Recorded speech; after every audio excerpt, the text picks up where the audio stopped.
আসসালামু আলাইকুম গাইস, আশা করি সবাই ভালো আছেন। ভূত এফএম জুনিয়র 2 চ্যানেলে আপনাদের সবাইকে স্বাগতম। আজকে আবারও চলে আসলাম আপনাদের মাঝে এক নতুন লোমহর্ষক ঘটনা নিয়ে। তাহলে চলুন বেশি কথা না বলে আজকের লোমহর্ষক ঘটনাটি শোনা যাক এবং বিস্তারিত জানা যাক। যদি অবশ্যই ভিডিওটা আপনাদেরকে ভালো লাগে থাকে তাহলে অবশ্যই একটা কমেন্ট, একটা লাইক করে আমার পাশে থাকবেন। চলুন আজকের গল্পটা শুরু করা যাক। রাসেল, আশা করছি আপনারা সবাই ভালো আছেন, ভালোর দলে আছেন। আমিও ভালো আছি আর ভালোর দলে আছি। যেভাবে লেখা আছে আমি সেভাবেই পড়ে শোনাচ্ছি আরও একটা ঘটনা। আসসালামু আলাইকুম রাসেল ভাই, জানি আপনি ভালো আছেন, তারপরেও আপনাকে জিজ্ঞেস করছি যে আপনি কেমন আছেন। আমি 2012 সাল থেকে ভূত এফএমের একজন নিয়মিত লিসেনার। হঠাৎ আপনার শো বন্ধ হয়ে যাওয়ার কারণে আর শোনা হতো না। এখন যখন আপনি আবারও ভূত.com শুরু করেছেন তখন আমি আর মিস করি না। যাক, জীবনে প্রথমবার ঘটনা লিখে পাঠালাম, যদি ভালো লাগে লিসেনারদের শোনাবেন। আমার বাসা কিশোরগঞ্জ জেলায়, থানার নামটা বললাম না, আমার ছদ্মনাম মাহমুদুল। এখন ঘটনায় আসা যাক। ঘটনাটি শুরু হয় 2019 সালে। তখন জানুয়ারি মাস। আমার খুব কাছের একজন বন্ধু, সে মালয়েশিয়া থেকে আসলো বাংলাদেশে। তখন এই শীতে আমি এবং আমার এলাকার বড় ভাইরা মিলে একটা ক্রিকেট টুর্নামেন্টের আয়োজন করি। টুর্নামেন্ট ছিল নাইট টুর্নামেন্ট। বলে রাখা ভালো যে আমরা যেখানে খেলার আয়োজন করেছি তার পাশেই রয়েছে আমাদের এলাকার কবরস্থান।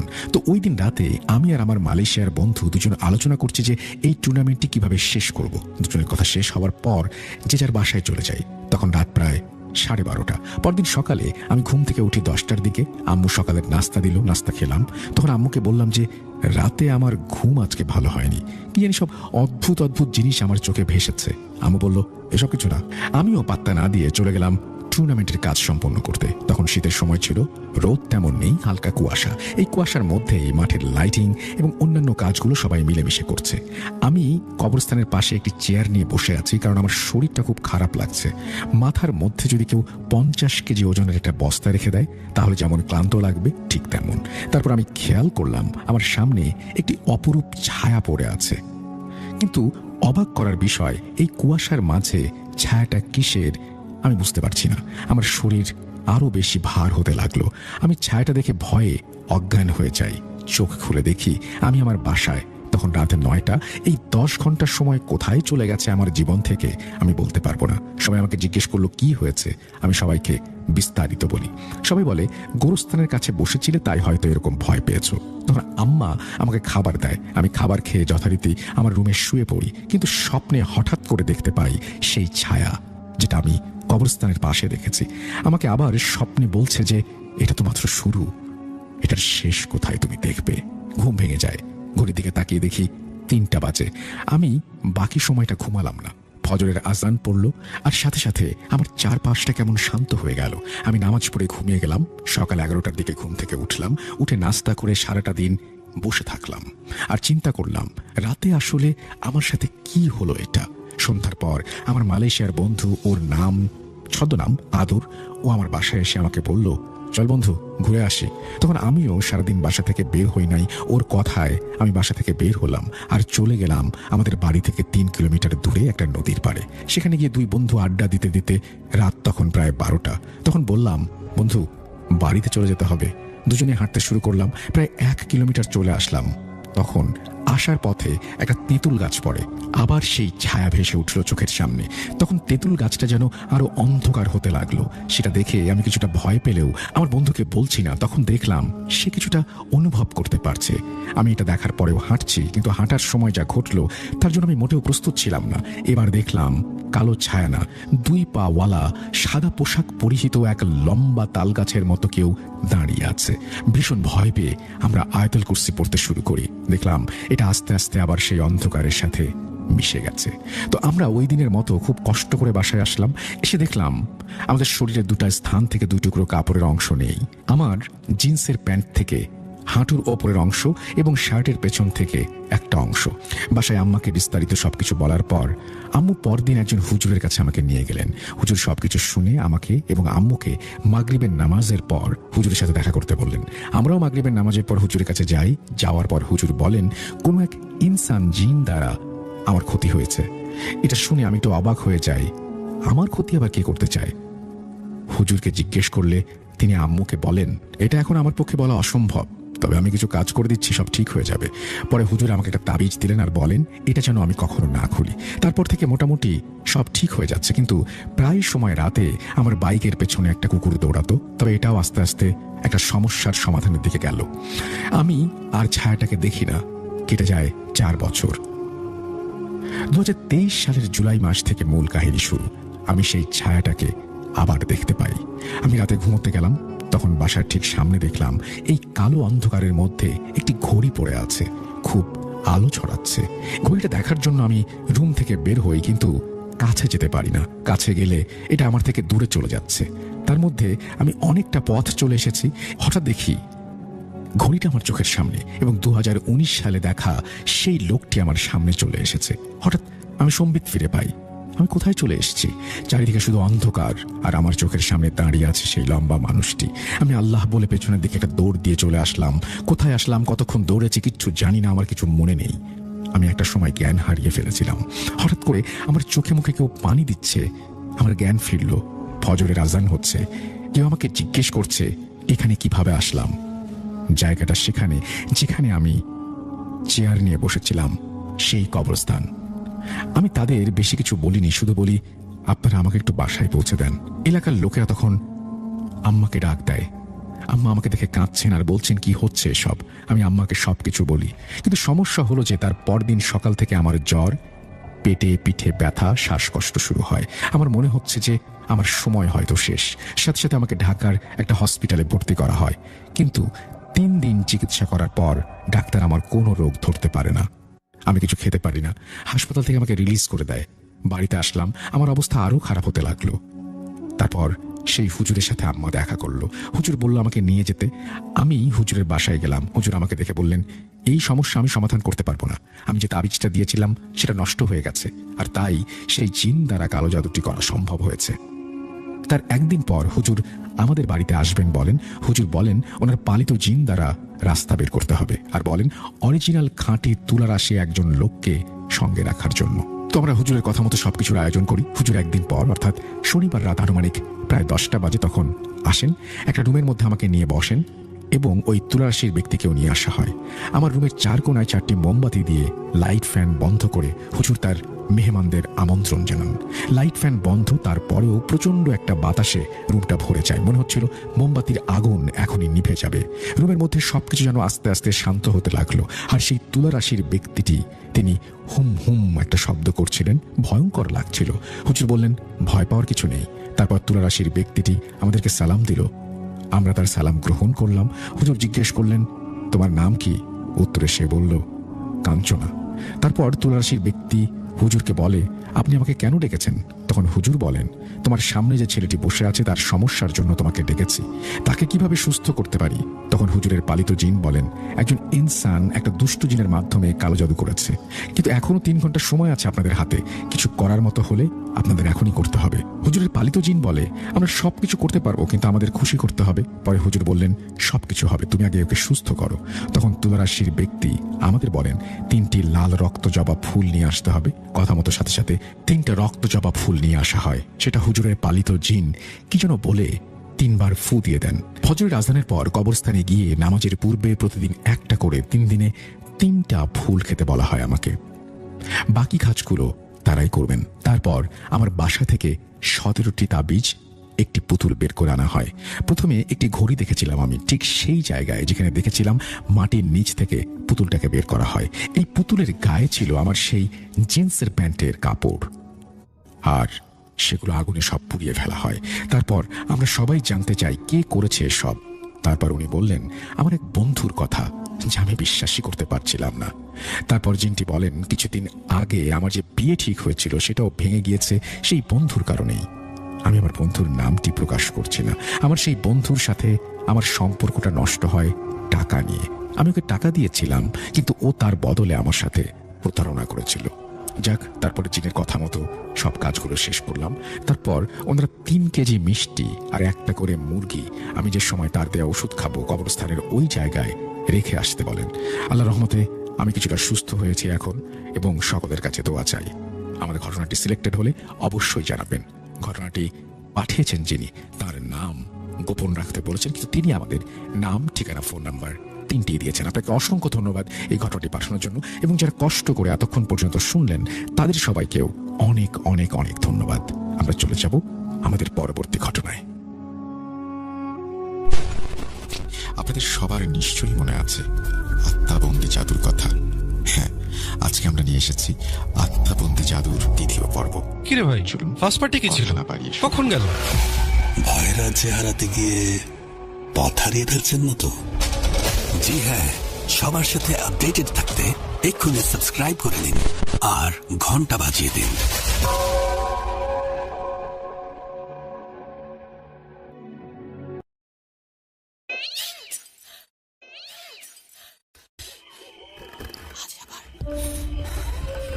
শুনতে পাচ্ছেন শব্দটা? ভয়ের আরেক নাম ভূত.com with Russell.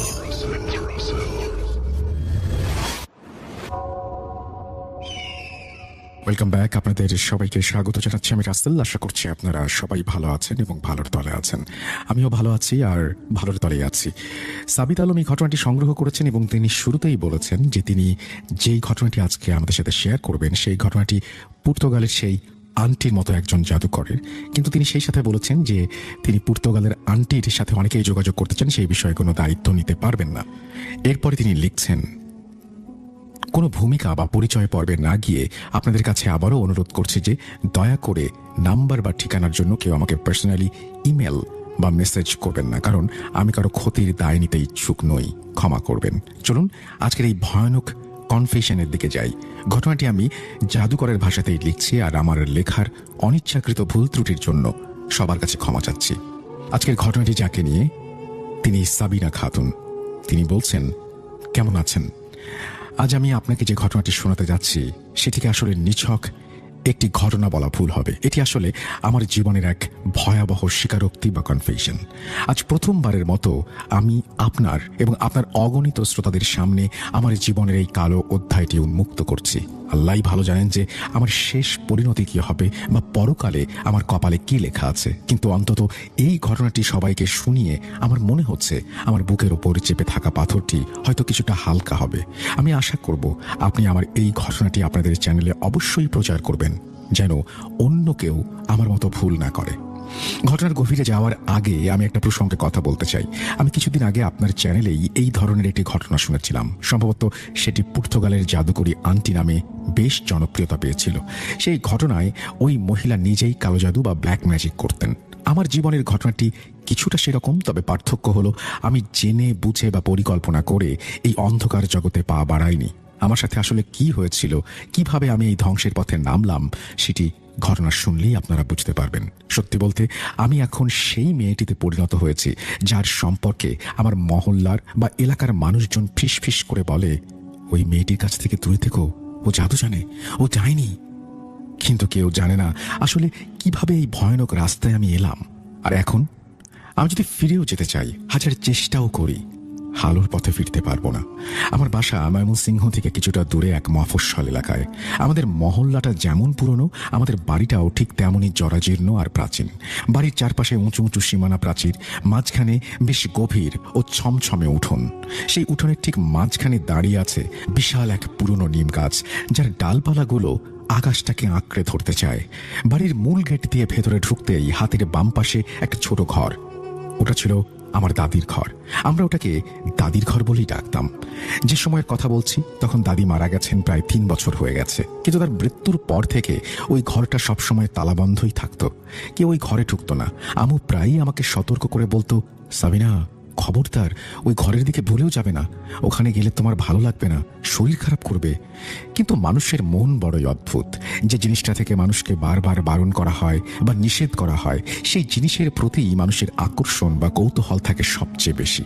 ছোটবেলায় যখনই আমি ওই বন্ধ ঘরটার পাশ দিয়ে যেতাম, আমার নাকে এক অদ্ভুত গন্ধ আসতো। গন্ধটা অনেকটা আগরবাতি বা ধূপ জ্বলার মতো। আবার কখনো মনে হতো যেন এই মাত্র কেউ ঘর থেকে বের হয়ে গেল। একটা গা ছমছমে অনুভূতি আমাকে ঘিরে ধরত। একদিনের কথা, আব্বু অফিসে ডিউটিতে ছিলেন, তাই বাসায় ফিরতে দেরি হবে। আম্মুও ক্লান্ত হয়ে তাড়াতাড়ি ঘুমিয়ে পড়েছিলেন। গভীর রাত, চারিদিক নিস্তব্ধ। আমি চুপি চুপি দাদির সেই নিষিদ্ধ ঘরের দরজার সামনে গিয়ে দাঁড়ালাম। মনের ভেতর ভয় আর কৌতূহলের এক অদ্ভুত লড়াই চলছিল। আমি ভয়ে ভয়ে হাত বাড়িয়ে দরজার হাতলটা ধরলাম। অবাক কাণ্ড, দরজাটা আগে থেকে খোলা ছিল। আমি চমকে উঠলাম। এই দরজা তো সবসময় বন্ধ থাকে। কে খুলল এই দরজা? নাকি আমার মনের ভুল? কিন্তু ওই যে বললাম কৌতূহল, সেই কৌতূহল আমাকে আর থামতে দিল না। আমি আস্তে করে দরজাটা ঠেলে ভেতরে ঢুকলাম। ঘরে পা রাখতেই আমার শরীরটা কেঁপে উঠল। ঘরের ভেতরটা অস্বাভাবিক ঠান্ডা, মনে হচ্ছিল যেন কেউ এসি চালিয়ে রেখেছে। অথচ আমাদের সম্পূর্ণ বাড়িতে তখন একটা মাত্র ফ্যান চলছিল, সেটাও অন্য ঘরে। আমি দেয়ালের দিকে তাকালাম। সেখানে দাদির একটা পুরনো সাদা কালো ছবি টাঙানো ছিল, সম্ভবত ওর তার যৌবনের ছবি। ছবিটা দাদি হাসছিলেন, কিন্তু সেই হাসির মধ্যে কেমন যেন একটা রহস্যময় বা অদ্ভুত ব্যাপার ছিল। মনে হচ্ছিল তিনি সরাসরি আমার দিকে তাকিয়ে মুচকি হাসছেন। ঘরের এক কোণে একটা পুরনো আমলের কাঠের আলমারি ছিল। আলমারিটা দেখে আমার ছোটবেলার কথা মনে পড়ে গেল। আমার স্পষ্ট মনে আছে, আমি যখন খুব ছোট ছিলাম দাদি প্রায়ই এই আলমারিটার সামনে বসে বিড়বিড় করে কি যেন পড়তেন। কখনো খুব নিচু স্বরে, আবার কখনো বেশ জোরে জোরে অদ্ভুত সব শব্দ উচ্চারণ করতেন। আমি যখন দাদিকে জিজ্ঞেস করতাম, দাদি তুমি কি পড়ছো, তিনি হেসে আমার মাথায় হাত বুলিয়ে বলতেন, কিছু না রে বোন, আমি দোয়া কালাম পড়ছি। তুই যখন বড় হবি তখন তুইও এই দোয়াগুলো পড়িস। সেটাতে জানি না, কোনো শয়তান হয়তো আমার মাথায় চেপে বসেছিল। আমি মন্ত্রমুগ্ধের মতো সেই আলমারিটার দিকে এগিয়ে গেলাম। আলমারিতে একটা বড় তালা ঝুলছিল। আমি কাঁপা কাঁপা হাতে তালাটা ধরলাম। আশ্চর্য, চাবি ছাড়াই তালাটা আমার হাতের স্পর্শে খুলে গেল, যেন ওটা আমার জন্যই অপেক্ষা করছিল। সম্পূর্ণ ব্যাপারটা আমার কাছে খুব অস্বাভাবিক লাগছিল। মনে হচ্ছিল আমার সাথে যা কিছু ঘটছে সব আগে থেকেই পরিকল্পিত বা প্রিপ্ল্যান্ড, যেন কেউ অদৃশ্য থেকে কলকাঠি নাড়ছে আর দরজা তালা সব আমার জন্য খুলে দিচ্ছে, যেন আমি খুব সহজেই নিজের ধ্বংস ডেকে আনতে পারি। আলমারির দরজাটা ক্যাঁচ ক্যাঁচ শব্দ করে খুলে গেল। ভেতরে অনেক পুরনো কাপড়ের ভাঁজ। আমি কাপড়গুলো সরাতেই দেখলাম একদম ভেতরে একটা কালো কাপড়ে মোড়ানো কি যেন রাখা। আমার হৃদস্পন্দন বেড়ে গেল। আমি সাবধানে কালো প্যাকেটটা বের করে আনলাম। ওপরের কালো কাপড়টা সরাতেই বেরিয়ে এলো একটা খুব পুরনো জীর্ণ বই। বইটার মলাট বা কাভার ছিঁড়ে গেছে, পাতাগুলো বয়সের ভারে হলুদ হয়ে গেছে।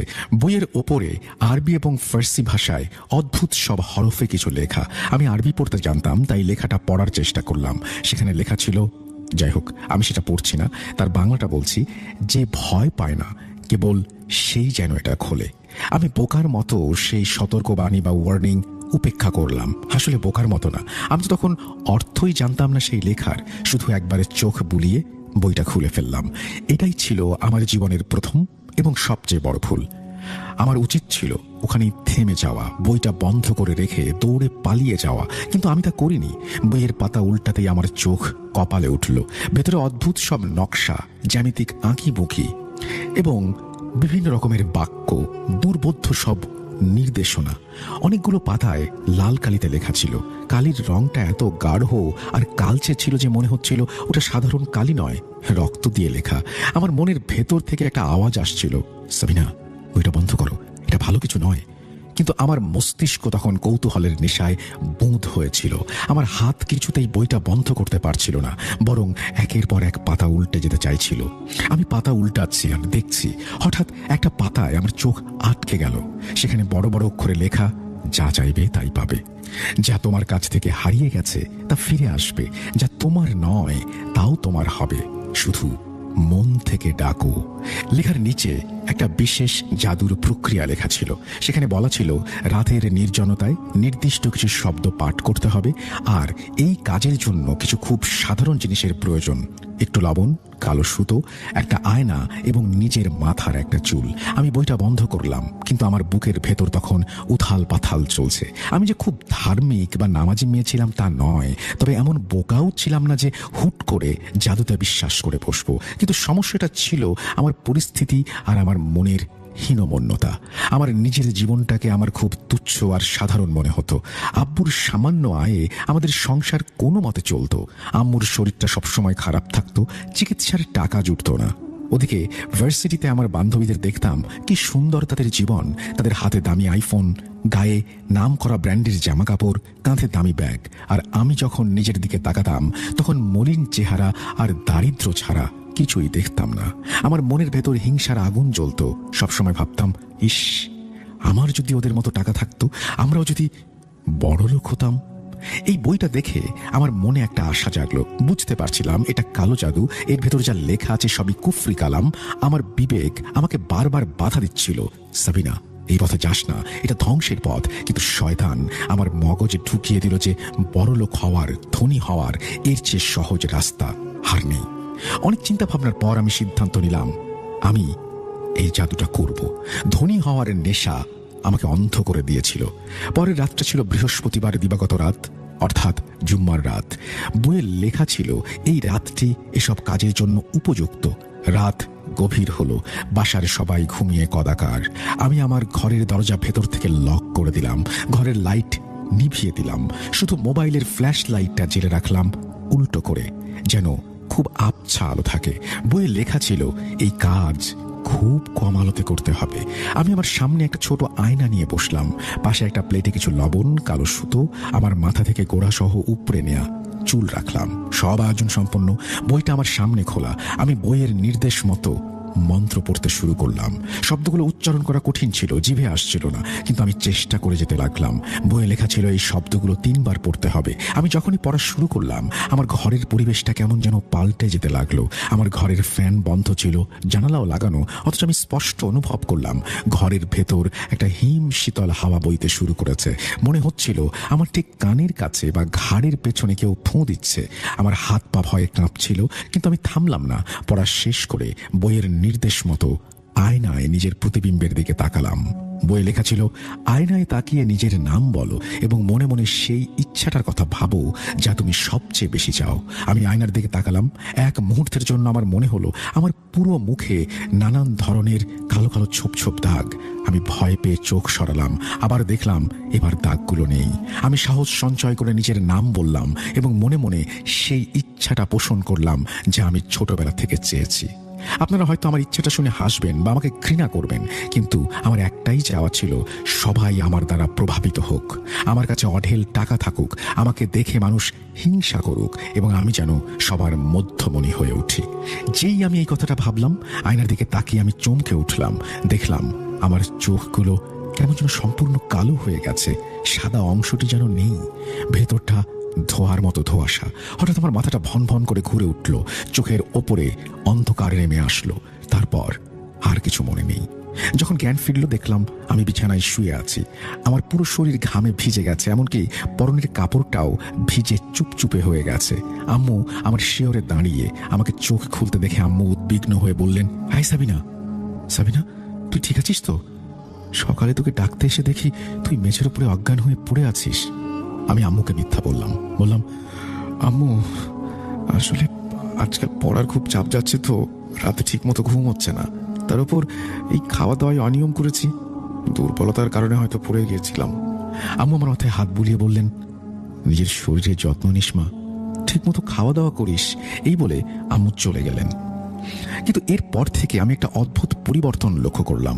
আমি যেই কাজটি করেছিলাম বা জাদুটি করেছিলাম তার ফল পেতে শুরু করলাম। পরের কয়েকদিনে আমার জীবনে অবিশ্বাস্য সব ঘটনা ঘটতে শুরু করলো। ইউনিভার্সিটিতে গেলাম, আগে কেউ আমার দিকে ফিরেও তাকাতো না। সেদিন ক্যাম্পাসে ঢুকতেই মনে হলো সবার নজর আমার দিকে। যেসব মেয়েরা আমাকে পাত্তাই দিত না, আমাকে নিয়ে হাসাহাসি করতো, তারা দেখি নিজে থেকে এসে আমার সাথে কথা বলছে, আমার সাথে বন্ধুত্ব করার জন্য তারা পাগল হয়ে উঠছে। বুঝতে পারছিলাম না ওদের হলোটা কি। আগে যারা আমার পোশাক বা চলাফেরা নিয়ে টিটকিরি দিত, এখন তারা আমার পাশে বসার জন্য মরিয়া হয়ে উঠছে। এবং ব্যাপারটা এখানে থামলো না। যদি কোনো টিচার আমাকে ক্লাসে সামান্যও বকাবকি করত, তাহলে আমার এই নতুন বান্ধবীরা আমার হয়ে টিচারের সাথে তর্ক জুড়ে দিত। লাস্ট সেমিস্টারে আমি খারাপ করেছিলাম।